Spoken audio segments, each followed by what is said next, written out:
नमस्कार दोस्तों, हर घर पाठशाला में आप सभी का स्वागत है।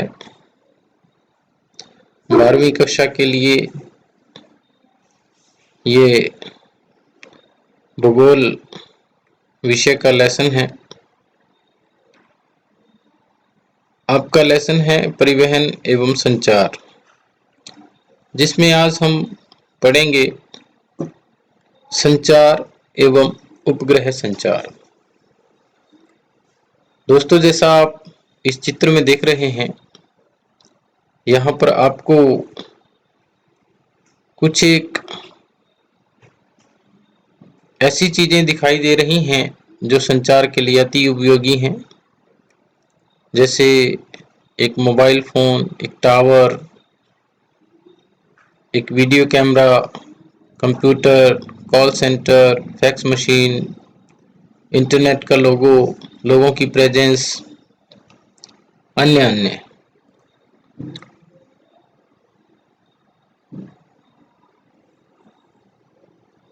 दोस्तों, जैसा कि आप संचार के बारे में जानते हैं कि यह विचारों का, आइडियाज का एक स्थान से दूसरे स्थान तक, या एक व्यक्ति से दूसरे व्यक्ति तक, या एक व्यक्ति से कुछ समूहों तक प्रचार है। संदेश भेजना, संदेश प्राप्त करना, एक संचार। दोस्तों, लंबी दूरियों के संचार हेतु मनुष्य ने आज तक अनेक विधियों का प्रयोग किया है, जिनमें से टेलीग्राफ और टेलीफोन महत्वपूर्ण थे। प्राचीन काल में तो लोग संचार के लिए कबूतरों का प्रयोग भी करते थे, और कहते हैं कि महाभारत काल में तो लोग दिव्य दृष्टि से ही दूर की घटनाओं को देख लेते थे। जैसे कि महाभारत में एक उल्लेख भी है कि एक संजय नाम का व्यक्ति होता था, तो उसने कुरुक्षेत्र का जो युद्ध था वो अपनी दिव्य दृष्टि से ही देख लिया था। मुझे लगता है कि संभवतः उस समय भी ये कोई टेली टेक्निक थी, जिसको आज हम दिव्य दृष्टि बोलते हैं। तो ये टेलीग्राफ और टेलीफोन आज के युग में बड़े महत्वपूर्ण हैं। टेलीग्राफ पश्चिम में अमेरिका के उपनिवेशवाद का साधन बना, और जब इसका आरंभ हुआ था तो उस समय और मध्य 20वीं शताब्दी के दौरान अमेरिकी टेलीग्राफ और टेलीफोन कंपनी का संयुक्त राज्य अमेरिका के टेलीफोन उद्योग पर एकाधिकार था, और वास्तव में टेलीफोन अमेरिका के नगरीकरण का एक क्रांतिक कारक बना। फर्मों ने अपने कार्यों को नगर स्थित मुख्यालयों पर केंद्रित कर दिया और अपने शाखा कार्यालय छोटे छोटे नगरों में खोल दिए। आज भी टेलीफोन सर्वाधिक प्रयोग की जाने वाली विद्या है। विकासशील देशों में उपग्रहों द्वारा संभव बनाया गया सेल फोन का प्रयोग ग्रामीण संपर्क के लिए आज भी महत्वपूर्ण है।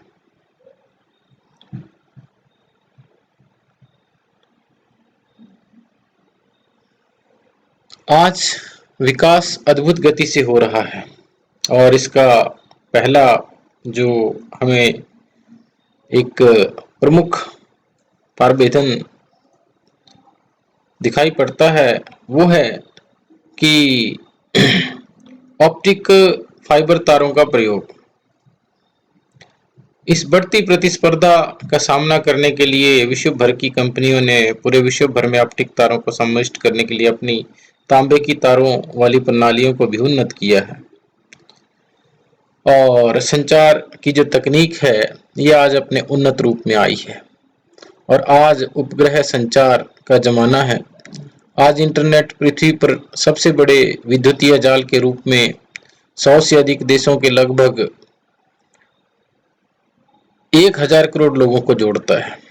ये आंकड़े कुछ पुराने हैं। आज विश्व के 90% देशों में इंटरनेट का प्रयोग हो रहा है, और उपग्रहों ने मानव जीवन को अनेक प्रकार से प्रभावित किया है। आप हर समय मित्रों को फोन करने के लिए एवं छोटे संदेश प्रेषित करने हेतु सेल फोन का प्रयोग करते हैं। अपने घरों में केबल दूरदर्शन पर अपने लोकप्रिय कार्यक्रमों को देखने के लिए भी हम उपग्रह संचार सेवा का ही उपयोग करते हैं। दोस्तों, 1970 से जब से संयुक्त राज्य अमेरिका एवं पूर्व सोवियत संघ के द्वारा अंतरिक्ष विज्ञान के क्षेत्र में अग्रणी शोध किया गया था, तब से ही उपग्रह के माध्यम से होने वाले संचार ने और संचार तकनीकी के क्षेत्र में एक नवीन युग का आरंभ हो गया था। पृथ्वी की कक्षा में कृत्रिम उपग्रहों के सफलतापूर्वक परीक्षण के कारण अब ग्लोब के उन दूरस्थ भागों को भी जोड़ा गया है जिनका यथास्थान सत्यापन सीमित था। इस तकनीक के प्रयोग के द्वारा दूरी के संदर्भ में संचार में लगने वाली इकाई मूल्य एवं समय में होने वाली वृद्धि को नियंत्रित करती है, जिसका तात्पर्य यह है कि 500 किलोमीटर की दूरी तक होने वाले संचार में लगने वाली लागत उपग्रह के द्वारा 5000 किलोमीटर की दूरी तक होने वाली संचार लागत के बराबर है। उपग्रह विकास के क्षेत्र में भारत भी पीछे नहीं है। हमारे देश ने इसमें बड़े कदम उठाए हैं। सबसे पहले आर्यभट्ट सन 19 अप्रैल 1979 को, फिर भास्कर 1 का ही 1979 में तथा रोहिणी का प्रक्षेपण 1980 में हुआ। 18 जून 1981 को APPLE Ariane passenger payload experiment का प्रक्षेपण एरियन रॉकेट के द्वारा हुआ। भास्कर, चैलेंजर तथा इनसेट 1B ने लंबी दूरी के संचार, दूरदर्शन तथा रेडियो को अत्यधिक प्रभावी बना दिया है और इसके बाद भी अब तक अनेक जो है प्रयोग किए गए हैं और कुछ छोटे उपग्रह भी जो है वो भेजे गए हैं। आज दूरदर्शन के माध्यम से मौसम की भविष्यवाणी एक वरदान बन गया है। हम देख रहे हैं कि पिछले 4-5 वर्षों से ये भविष्यवाणियां बहुत सटीक और सही बन पड़ी हैं। ये सिर्फ इसी कारण हुआ है क्योंकि हमारी जो ये उपग्रह संचार और उपग्रह प्रणालियां हैं ये अधिक विकसित हो गई।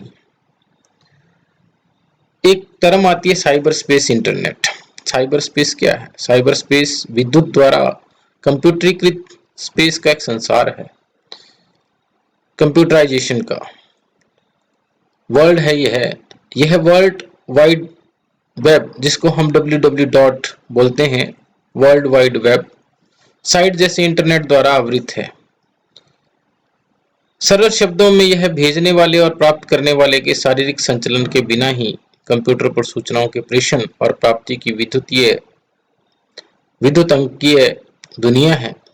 इसे इंटरनेट के नाम से भी जानते हैं। साइबर स्पेस हर जगह विद्यमान है। यह किसी भी कार्यालय में, जल में, चलती हुई नौका में, उड़ते जहाज में और वास्तव में कहीं भी हो सकता है। जिस गति से इलेक्ट्रॉनिक नेटवर्क का विस्तार हुआ है वह मानव इतिहास में अभूतपूर्व है। इंटरनेट प्रयोक्ताओं की यदि बात करें, इंटरनेट यूजर्स की, तो 1995 में ये पूरे विश्व में 5 करोड़ थे, 2000 में 40 करोड़ और 2005 में 100 करोड़ हो गए और अगले 100 करोड़ 2010 तक जुड़ गए। विगत कुछ वर्षों में वैश्विक प्रयोक्ताओं का संयुक्त राज्य अमेरिका से विकासशील देशों में स्थानांतरण हुआ, यानी कि पहले संयुक्त राज्य अमेरिका में ये यूजर्स ज्यादा होते थे और अब विकासशील देशों में भी जो है यूजर्स बढ़े हैं। संयुक्त राज्य अमेरिका में प्रयोक्ताओं का प्रतिशत अंश जो है 1995 में 66% रह गया था। अब विश्व के अधिकांश जो यूजर्स हैं संयुक्त राज्य अमेरिका में, ब्रिटेन में, जर्मनी में, जापान में, चीन में और भारत में हैं।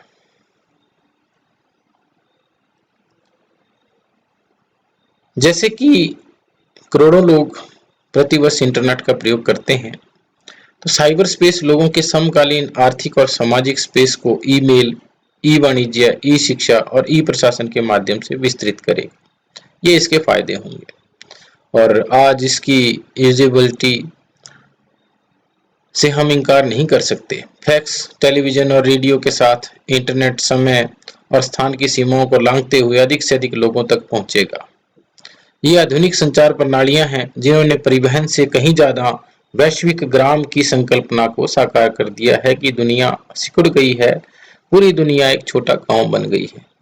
जैसे जैसे तकनीकी का विकास हो रहा है तथा सुरक्षात्मक दृष्टिकोण से इस पर लगाए गए प्रतिबंध समाप्त हो रहे हैं, निजी व्यावसायिक कंपनियां, शैक्षणिक संस्थान तथा सरकार द्वारा इन संरचनाओं तथा उपग्रह चित्रों का प्रयोग असैनिक क्षेत्रों जैसे नगरीय नियोजन, प्रदूषण नियंत्रण, वन विनाश से प्रभावित क्षेत्रों को ढूंढना और सैकड़ों भौतिक प्रतिरूपों एवं प्रक्रमों को पहचानने हेतु किया जाएगा।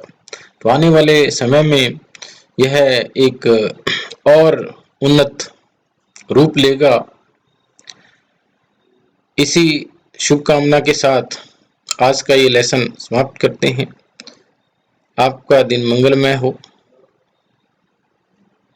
Thank you. जय हिंद, जय हिमाचल।